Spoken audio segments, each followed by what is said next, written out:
MD snowstorm episode 11 के start से यीजन और जिनगाओ बिलियर्ड रूम में ब्रेकफास्ट कर रहे होते हैं। यीजन उसे बाउल रेडी करके देता है और वो उसे खाना शुरू कर देती है। यीजन अपने लिए एक चॉकलेट खोलकर खाने लगता है तो जिनगाओ चॉकलेट की तरफ देखना शुरू कर देती है। वो समझ आता है कि जिनगाओ चॉकलेट खाना चाहती है तो वो चॉकलेट का एक पीस उतार कर उसके फेस के पास लाता है। जिनगाओ ये समझती है कि शायद वो चॉकलेट का पीस अपने हाथों से उसे खिलाएगा, लेकिन वो उसे तंग करते हुए वो पीस उसके बाउल में रख देता है और चंद लम्हों के लिए वहाँ से उड़ जाता है। जब वो वापस बैठता है तो जिनगाओ ब्रेकफास्ट कर चुकी होती है, लेकिन बाउल में उसका खाना बच जाता है। यीजन बाउल उठाकर उसे खाने लग जाता है, जिस पर जिनगाओ उससे पूछती है कि क्या तुम मेरा बचा हुआ खाना खाओगे। वो जल्दी से खा लेता है और बाउल को खत्म कर देता है। जिनगाओ अपने मन में सोचती है कि ये मुझसे इतना प्यार करता है कि मेरा बचा हुआ खाना भी इसने खा लिया, हालांकि ये काम तो उसके पेरेंट्स भी नहीं करते। फिर वो उससे पूछता है कि तुम क्या सोच रही हो। तब वो अपने ख्यालों में कुछ डूबी सी होती है। इस तरह बिलियर्ड रूम में मौजूद तमाम प्लेयर्स उसके गिर्द इकट्ठा हो जाते हैं और उसके साथ अपना इंट्रोडक्शन करवाते हैं। जिनगाओ भी सबके साथ अपना तारुफ करवाती है। जब वो लोग उससे पूछते हैं कि तुम यन की क्या लगती हो तो जिनगाओ शर्माते हुए अपना इंट्रोडक्शन करवाती है। कुछ देर में सब लोग वापस चले जाते हैं। यीजन उसे बाजू से पकड़कर कमरे में ले आता है जो उन दोनों की प्रैक्टिस के लिए तैयार किया जाता है। यीजन वहाँ मौजूद तमाम पुरानी चीजों को हटा देता है। तब रूम में एक लड़का जिनगाओ के लिए पानी लेकर आता है। उसे कहता है कि देखो ये लड़का तुम्हारे लिए हर चीज न्यू रख रहा है। तब जिनगाओ ये चीज देखकर बहुत खुश होती है। फिर दोनों गेम स्टार्ट कर देते हैं। यीजन जिनगाओ को टिप्स दे रहा होता है और जब वो फर्स्ट हिट लगाती है तो उसकी 2 बॉल्स पॉकेट में चली जाती हैं, जिसे देखकर वो बहुत ज्यादा इम्प्रेस होता है। इसके बाद दोनों वहाँ से निकलते हैं। यीजन उससे पूछता है कि क्या तुम्हें भूख लगी है, तो वो उसे बाजू से पकड़कर एक होटल में ले जाता है और ढेर सारा खाना ऑफर करता है। जिनगाओ की समझ में नहीं आ रहा होता कि वो क्या चीज खाए और कौन सी चीज छोड़े, लेकिन यीजन उसे हर चीज का टेस्ट करवाना चाहता है, इसलिए उसका बचा हुआ खाना अपने आगे रख लेता है और उसे नई डिश ट्राई करने को कहता है।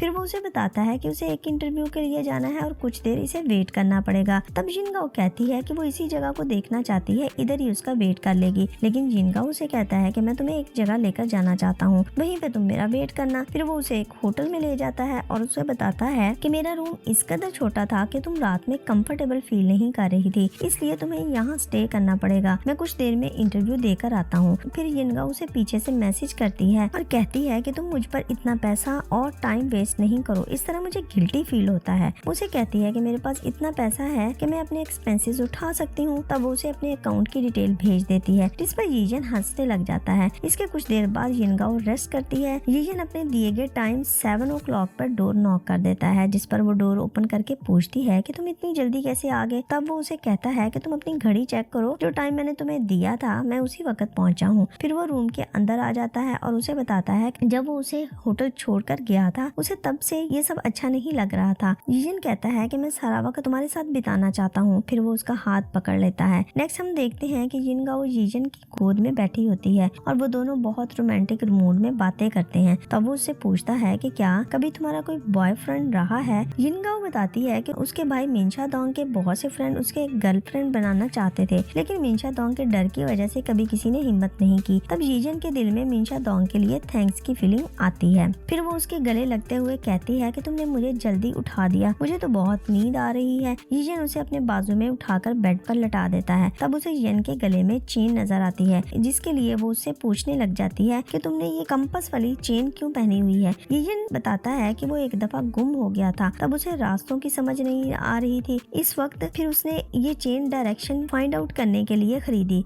इसके बाद मोबाइल पर बेल होती है। यीजन कहता है कि ये तुम्हारे मोबाइल पर बेल हो रही है, जबकि जिनगाओ कहती है कि अपना मोबाइल चेक करो। तो वो उठकर देखती है और उसकी पॉकेट से उसका मोबाइल निकाल लेती है और उसे बताती है कि ये बेल उसके फोन से हो रही है। इस तरह दोनों फिर करीब आ जाते हैं। जब वो कॉल अटेंड करता है तो दूसरी तरफ यीजन को इन्फॉर्म किया जाता है कि तुम्हारी पीएचडी की रिक्वेस्ट एक्सेप्ट हो चुकी है, इसलिए अब तुम इसके लिए जा सकते हो। यीजन कहता है कि अब उसका माइंड चेंज हो चुका है, जिस पर दूसरी तरफ से आवाज आती है कि ये तुम क्या कह रहे हो, इतना अच्छा मौका जिंदगी में दोबारा नहीं मिलने वाला। जिनगाओ ने उसके कंधे पे सर रखा होता है। वो उससे पूछने लग जाती है कि तुमने ये फैसला क्यों किया। यीजन कहता है कि क्या तुमने नहीं सुना कि मैंने इस बारे में फाइनल डिसीजन नहीं किया था कि मुझे पीएचडी के लिए जाना भी है या नहीं। जिस पर वो दोबारा शर्माते हुए उसके कंधे पे सर रख देती है। यन उसके फोरहेड पे किस करता है। फिर वो शर्माते हुए अपना फेस दूसरी तरफ कर लेती है। यन उससे पूछता है कि तुम्हें क्या हुआ। तब वो अपने जज्बात को काबू करते हुए कहती है कि उसे नींद आ रही है। इस तरह वो उसके ऊपर ब्लैंकेट दे देता है। इसके बाद वो वॉशरूम चला जाता है जब वो बाहर आता है तो जिनगाओ से पूछता है कि क्या तुम सो गई हो। वो जवाब नहीं देती। यिजन समझ जाता है और हंसने लग जाता है। इसके बाद जिनगाओ सो जाती है। वो अपनी शर्ट उतार कर बैठा होता है कि जिनगाओ की आंख खुल जाती है। जब वो उसकी तरफ देखती है तो कुछ हेजिटेशन फील करते हुए अपना मोबाइल ढूंढने लग जाती है। इतनी देर में यिजन शर्ट पहन लेता है और उसके पास आता है। तब वो उससे पूछने लग जाता है कि क्या तुम्हें भूख लगी है। जिनगाओ कहती है कि तुम्हें हर वक्त मेरे खाने पीने की फिक्र रहती है। तब वो जवाब देता है कि मैं नहीं चाहता तुम मेरी मौजूदगी में भूखी रहो। इस तरह हम नेक्स्ट सीन में जिनगाओ को बाहर देखते हैं, जहाँ उसके सामने कुछ लोग गुजरते हैं जो टूरिस्ट होते हैं। वो आपस में बात कर रहे होते हैं कि अभी हमारा टूर गाइडर आने वाला है जो हमें अच्छे से घुमाएगा। फिर उसके सामने एक बस आकर रुकती है जिसमें यिजन बैठा होता है। आज रात उसकी यही ड्यूटी होती है। जिस पर जिनगाओ कहती है कि तुम्हें ये काम था, इसका मतलब है आज तो तुम ड्यूटी पर हो। जिस पर यिजन उसे कहता है कि क्या तुम मुझे ज्वाइन कर सकती हो, जिस पे वो एग्री हो जाती है। वो दोनों बस में सवार हो जाते हैं। जिनगाओ से पूछती है कि हम कहाँ जा रहे हैं। तब येन उसके साथ आकर बैठ जाता है और उसे बताने लग जाता है हम टूर के दौरान मुख्तलिफ जगह पर जाएंगे। फिर एक जगह वो स्टे करते हैं तो यिजन सब लोगों के नाम और काउंटिंग को चेक करता है। इसी दौरान टूर में मौजूद कुछ लड़कियां यिजन में ज्यादा दिलचस्पी लेती हैं, जो जिनगाओ को ज्यादा अच्छा फील नहीं होता। फिर वो उसे मैसेज करती है कि आप बहुत क्यूट हैं, क्या आप मुझे वीचैट में ऐड कर सकते हैं। इस पर यिजन उसे मुस्कुराते हुए देखने लग जाता है। फिर वो अपनी चैट का बार कोड दिखाता है। तमाम पैसेंजर दोबारा गाड़ी में बैठ जाते हैं और सफर दोबारा शुरू हो जाता है। फिर यिजन इन सबको बस के अंदर खड़ा होकर मुख्तलिफ जगहों के बारे में साथ साथ बता रहा होता है। इसके बाद वो रास्ते में एक जगह रुकते हैं और ये सबसे आगे रहते हुए इन लोगों को इस जगह के बारे में बताता है। इन लोगों को गाइड करने के बाद वो दोबारा जिनगाओ के पास आता है और उसे अपने साथ आने को बोलता है। यिजन उससे कहता है कि मैं तुम्हें एक जगह दिखाना चाहता हूँ। फिर वो उसे ऐसी जगह लेकर आता है जहाँ वो सिर्फ दोनों खड़े होते हैं। फिर वो अपनी पॉकेट से चॉकलेट निकालते हुए जिनगाओ को देता है और दोनों मिलकर वो चॉकलेट खाते हैं। जिनगाओ को ये जगह बहुत प्यारी लगती है। तब वो उससे पूछता है कि क्या तुम कहीं और जाना चाहती हो। जिनगाओ कहती है कि हम हर फेमस जगह पर जा चुके हैं, इसलिए अब उसके कहीं भी जाने को दिल नहीं करता। साथ में वो चॉकलेट खा रहे होते हैं तो टूर में आने वाली दो लड़कियां उन्हें इस तरह देख लेती हैं। वो उनकी पिक्स बना लेती हैं। यिजन कहता है कि मेरा ख्याल है कि अब तुम्हें वापस जाना चाहिए, मैंने हम दोनों की सीटें कंफर्म कर ली हैं। वो उसे बताता है कि तुम्हारा इधर रुकना तुम्हारी परफॉर्मेंस को खराब कर देगा और मैं कभी भी ये नहीं चाहता। फिर वो उसे बताता है कि मैं तुम्हें घर तक छोड़ के आऊंगा। जिनगाओ कहती है कि तुम मुझे सिर्फ स्टेशन तक छोड़ आओ, नेक्स्ट मैं खुद चली जाऊंगी। लेकिन यिजन कहता है कि मैं तुम्हारे साथ ज्यादा टाइम स्पेंड करना चाहता हूँ। इस तरह वो दोनों नेक्स्ट सीन में गाड़ी में बैठे ट्रैवल कर रहे होते हैं। कुछ देर तक जिनगाओ बहुत ज्यादा उदास होने की वजह से चुपचाप बैठी होती है, लेकिन यिजन उसे अपनी तरफ मुतवज्जा करते हुए कहता है कि हमें अपने गोल्स को पाने के लिए कुछ दूरी तो फेस करनी पड़ेगी। इस तरह जिनगाओ का मूड ठीक हो जाता है। MD snowstorm episode number 12। Last episode में हमने देखा था यिजन जिनगाओ को छोड़ने के लिए आया होता है। वो दोनों गाड़ी में सवार होते हैं। जिनगाओ तब उसकी तरफ बहुत प्यार से देख रही होती है। यिजन पूछता है कि तुम मुझे इस तरह क्यों देख रही हो। जिनगाओ कहती है कि तुम बहुत अच्छे हो। इसके बाद यिजन उसे किस करने लगता है तो वो उसे कहती है कि ये पब्लिक प्लेस है,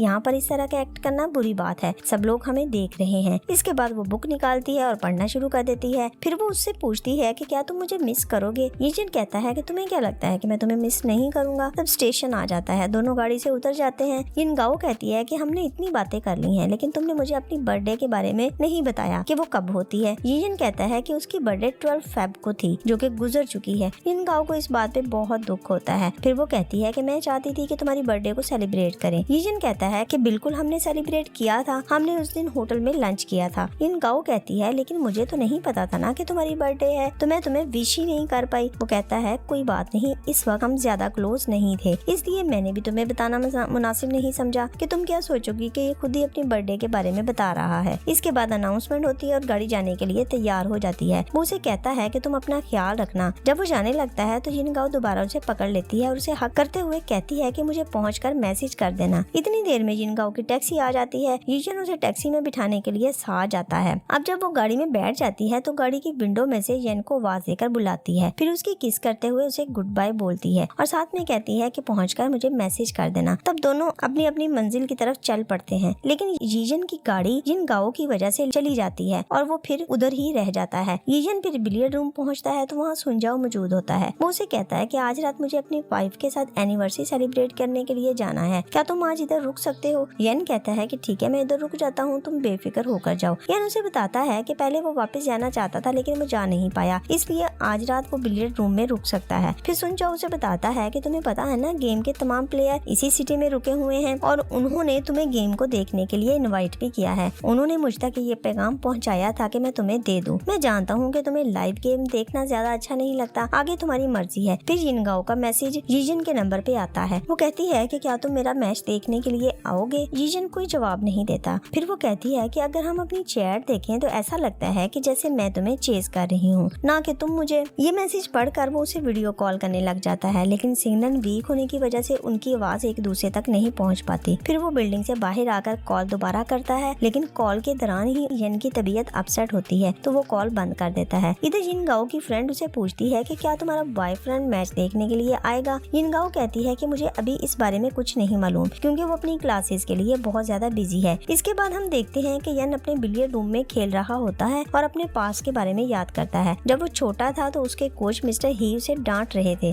और उसे सॉरी करने को कह रहे थे, लेकिन यन को लगता है उसकी कोई गलती नहीं, इसलिए वो सॉरी नहीं कर पाता। सब लोग उसे एक्सक्यूज करने का बोलते हैं, लेकिन वो गुस्से में होता है। तब मिस्टर ही उसे कहते हैं कि मेरा आज से तुम्हारे साथ कोई ताल्लुक नहीं, तुम यहाँ से जा सकते हो। यन गुस्से में वहाँ से निकल जाता है। जब वो बिलियर्ड रूम से बाहर आते हैं तो वहाँ चियांग मौजूद होता है। वो उसे कहता है दुनिया में कोई ऐसा इंसान नहीं जिससे कोई गलती ना होती हो, लेकिन अगर हम अपनी गलती को एडमिट कर लें तो बात खत्म हो जाती है, इसलिए तुम भी सॉरी बोलकर बात खत्म कर लो। लेकिन वो सॉरी नहीं करता और वहाँ से चला जाता है और सीन दोबारा प्रेजेंट में शिफ्ट होता है। यीजन जिनगाओ को मैसेज करता है और उससे पूछता है कि अगर मुझसे कभी कोई गलती हो जाए तो क्या तुम मुझे माफ कर सकती हो? जिनगाओ उसे कहती है कि हाँ मैं तुम्हें माफ कर सकती हूँ, क्योंकि मैं इतनी ज्यादा स्ट्रिक्ट नहीं हूँ, बस इसके बदले में तुम्हें मुझे लंच करवाना होगा और मुझे तुम्हें माफी देनी होगी। ये मैसेज पढ़कर यन हंसने लग जाता है। फिर नेक्स्ट सीन में जिनगाओ प्रैक्टिस के लिए आई होती है। उसकी फ्रेंड उससे पूछती है कि तुम्हारा कंपटीशन एक टफ ग्रुप के साथ है, क्या तुम कुछ नर्वस हो? जिनगाओ कहती है नहीं, ऐसी कोई बात नहीं, मैं बिल्कुल भी नर्वस नहीं हूँ। वो लड़की जिसका नाम चेनयन होता है वो इससे पूछती है कि क्या तुम यीजन ग्रुप से फेमिलियर हो और तुम उसे जानती हो?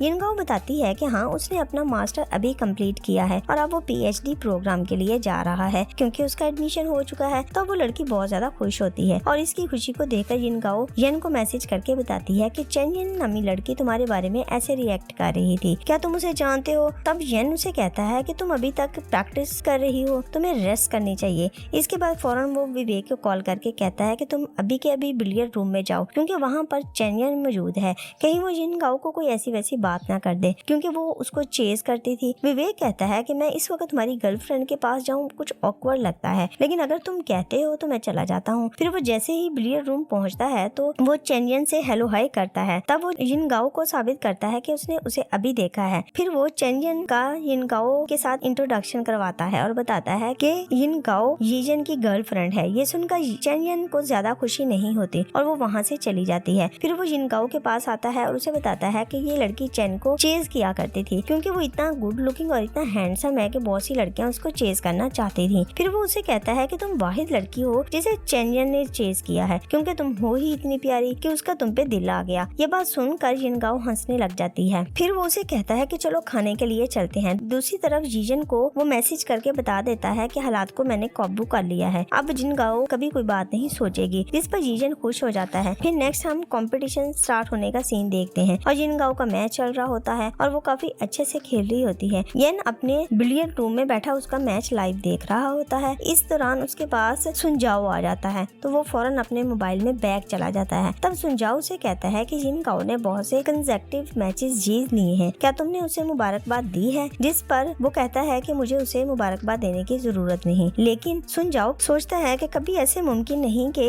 ये जिनगाओ को मुबारकबाद ना दे। दूसरी तरफ हम देखते हैं कि जिनगाओ नेक्स्ट डे जब कंपटीशन के लिए एंटर होती है तो वहाँ मौजूद तमाम प्लेयर उसके लिए क्लैप करते हैं कि उसने बहुत अच्छी परफॉर्मेंस दी होती है। तब वो अपना फोन चार्ज करने के लिए जाती है, पीछे से यन आ जाता है जिसको देखकर सब सरप्राइज्ड रह जाते हैं कि ये यहाँ पर कैसे आ गया। चियांग भी कहता है कि क्या तुम यहाँ आ गए? यीजन कहता है कि हाँ, लेकिन जिनगाओ को इस बारे में अभी कुछ पता नहीं होता क्योंकि उसने अपने कानों में हैंड फ्री ली होती है। तब वो आकर उसके कंधे पे हाथ रखता है तो जिनगाओ कहती है कि भाई मुझे उम्मीद नहीं कि वो आएगा और इसके बाद उससे मेरा कंपटीशन देखने के लिए उसे आना चाहिए। वो इसके कानों से हैंड फ्री को निकालते हुए कहता है तुमने मुझे भाई बोला। जब वो यीजन की आवाज सुनती है तो फौरन से उसकी तरफ फेस टर्न करती है और कहती है कि मुझे पूरी उम्मीद थी कि तुम जरूर आओगे, मुझे तुम्हारा यहाँ पर आना बहुत अच्छा लगा। यीजन उसे कहता है कभी हो नहीं सकता कि तुम्हारा मैच हो और मैं ना हूँ। इस पर वो दोनों खुश हो जाते हैं और एपिसोड मुकम्मल हो जाता है। नेक्स्ट एपिसोड देखने के लिए हमारे चैनल को सब्सक्राइब करें, लाइक करें और शेयर करें। Thanks for watching.